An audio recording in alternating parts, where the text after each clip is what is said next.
you doing this morning?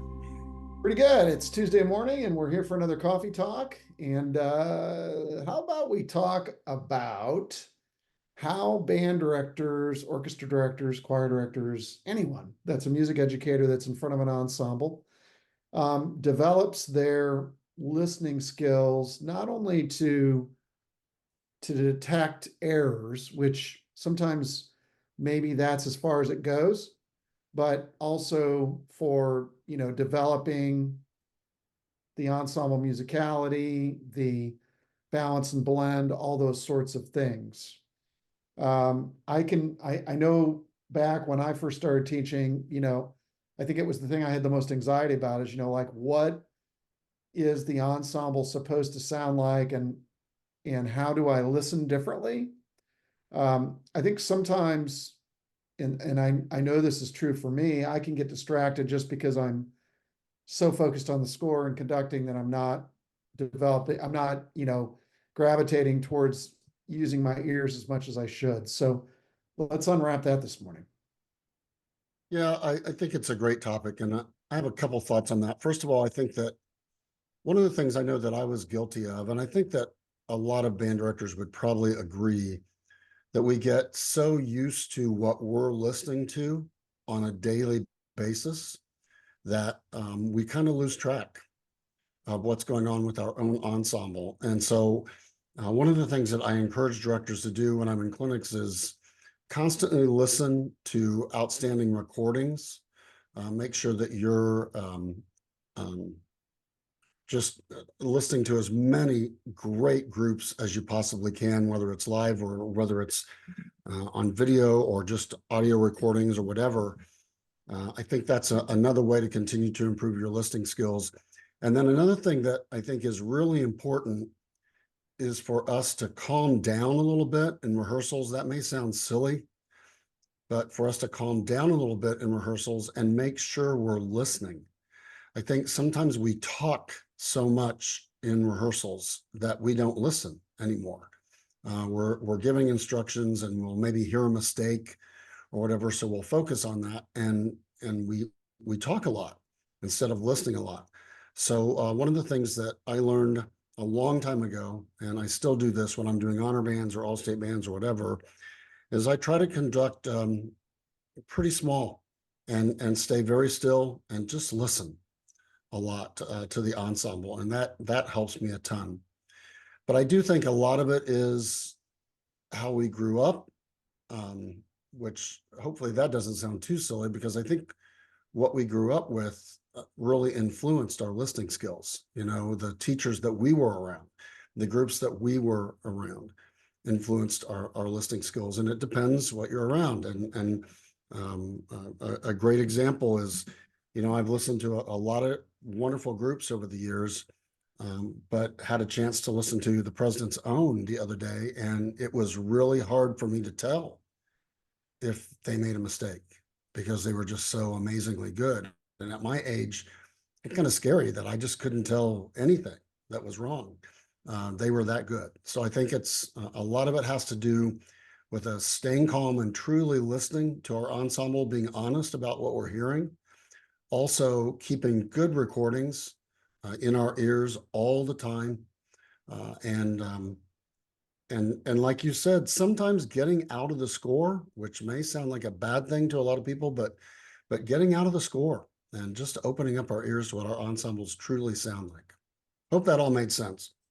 Absolutely. I think that the discovery of what, if you are approaching everything from a musicianship level, which means that anything that's impeding musicality, whether it's the quality of the sound of the group, whether it's,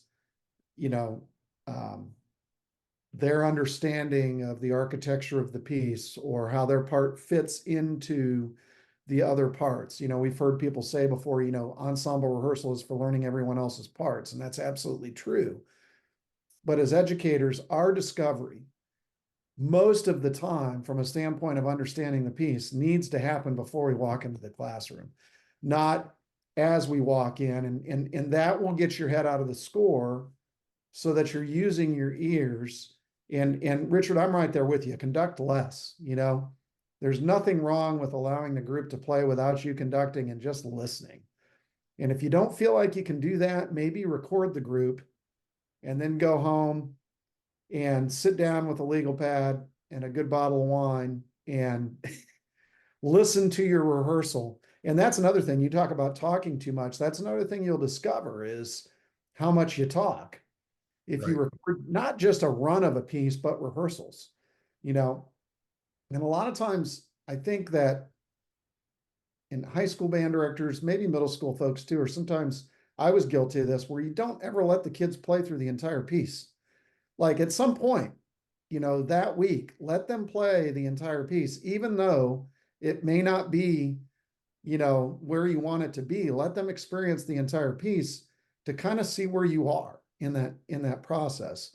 Um, and when we get into the marching season, you know, listening to what your ensemble sounds like without electronics. That's the thing that really bothers me the most about the use of electronics. It's not the fact that we're using them so much. I mean, we can all stand on that mountain, I guess, to some degree, but the fact that we don't listen to what our group sounds like without the electronics, it's almost like we're afraid to hear what they sound like. And all that does is cover everything up that's a problem that when you get into a live performance where you're being evaluated, all of a sudden we're surprised that, you know, we don't sound good. It really, and I'm not trying to be mean about that. It's just we've got to listen to our groups. I don't know how many times this fall I told bands rehearse without the electronics so we can hear what they sound like. I don't know how. I don't know what your opinion is on that, but I just think we have to make sure that the wind band sound is still the foundation of what we're after. Well, yeah, and it's a little bit different topic, but we would hope that it seems kind of like common sense that people would get the sound established that they want, even out on the field first, and then start to blend the electronics in at that point and get them set to the right volume. And I think a lot of groups, and you know, I was guilty of this too, just letting the electronics be what they're going to be, and then trying to blend it with the ensemble when we're all out there together. And I think you make a very good point. But getting back to the whole concert band thing, I do think it is us actually stepping away from our own groups for a second. Maybe even, it may sound silly, but letting a student get up on the podium and run a group through a phrase or a couple of phrases while we're just sitting back listening. Anytime I think that, and I don't know how you feel about this, Randy, anytime I'm using any parts of my body, I feel like I don't listen very well, you know, and part of that's just my age because I'm friggin' old, you know, but two, it's just, I think sometimes I just need to stand still and listen. And I'm amazed at what I hear when I do that.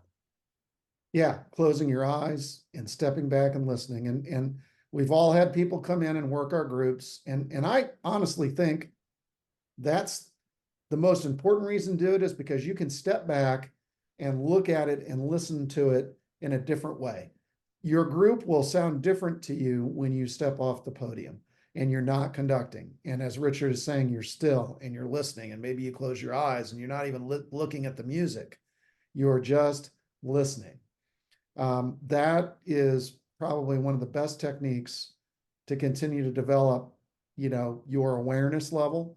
And that's the other piece too, is helping your students develop their awareness and not feeling like you have to micromanage every part of the rehearsal. Like if their awareness of where their part fits in and what their responsibility is in the listening environment, we often get stuck in technique and we get stuck in rhythm, wrong notes, wrong rhythms. And we wonder why our group maybe doesn't sound better. It's because we don't get to that next level of listening. Right.